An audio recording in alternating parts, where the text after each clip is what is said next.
This module covers discrete or bit logic. Ladder logic is unlike some of the computer programming you may have seen. Instead of text statements, ladder is graphical in nature, patterned after electrical circuits. As a matter of fact, that's where it came from. I'm online with the PLC program right now, and I'm going to show you exactly what I mean by an electrical circuit. If I push button 1, you can see here that indicator 1 comes on.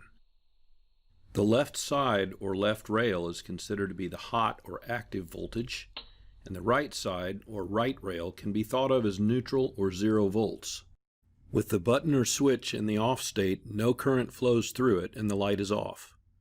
When the switch is energized, current flows and the light comes on. The symbol on the left is known as a contact, and the symbol on the right is known as a coil.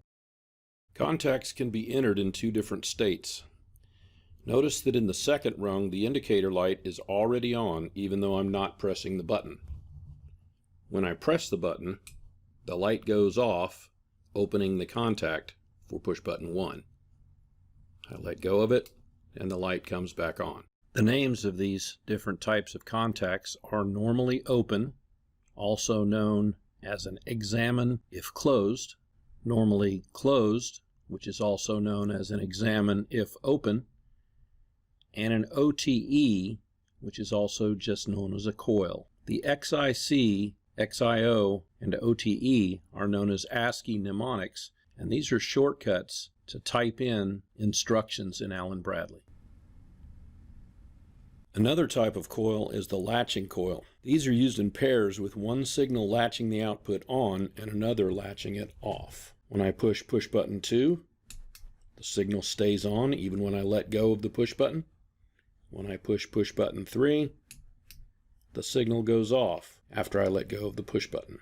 The ASCII mnemonics for these coils are OTL for output latch and OTU for output unlatch. Another interesting way to build a latching circuit is to use what's called a hold-in circuit. Notice here that when I push button 1, even when I let it go, indicator light 4 is still on.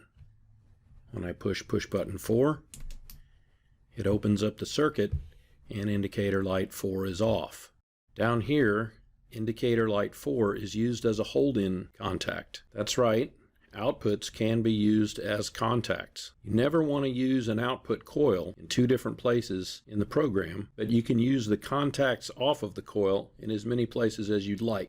If you ever see an output coil's address anywhere in the circuit, no matter how many other contacts there are, its job is to hold in or seal in the circuit.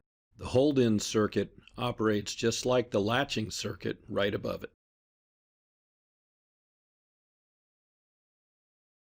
Another important type of discrete input instruction is the one-shot, where a discrete signal may stay on for a period of time, say seconds or minutes. A one-shot is on for exactly one scan.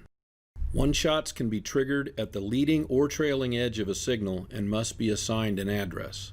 Mnemonics for the leading edge one-shots are ONS and OSR for one-shot and one-shot rising, and for the falling edge one-shot, the mnemonic is OSF for one-shot falling. This logic illustrates how one-shots work. Notice that when I push button 1, the one-shot signal is not on. That's because it only came on for one scan. When I let go of it, of course it's still off. When I push button 2, the one-shot rising at the end of the rung latches the indicator light. It latched only on the leading edge of the button press. When I let go of the button, the light stays on. When I push button 3, it does not unlatch indicator light 2 because I haven't let go of it yet. It's going to unlatch it on the falling edge. The inline one-shot ONS can only be used in one place. This address would be reserved for only that one-shot. Whereas the OSR and OSF, B303 and B305, can be used at multiple places in the program. They do take two addresses, whereas the one-shot ONS only takes one. So in the case of where you might want to use the ONS in multiple places, you would have to create this one-shot signal shown here, B301. Here's a typical application that might need a one-shot.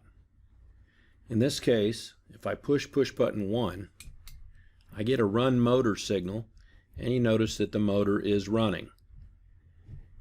If I have a fault, I'm going to toggle this bit here. Notice that because the fault is on, even if I push button 1, the motor does not start. If I unlatch the fault, I'm able to start my motor. But what if, when the fault occurred, someone was in the process of pressing the button?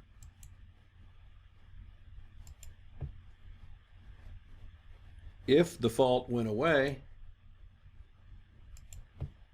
the motor would start up automatically. We don't want this. We need to be able to make sure that the button has to be pressed again. So I'm going to do a quick edit here and add a one-shot. We'll add it right here after the push button.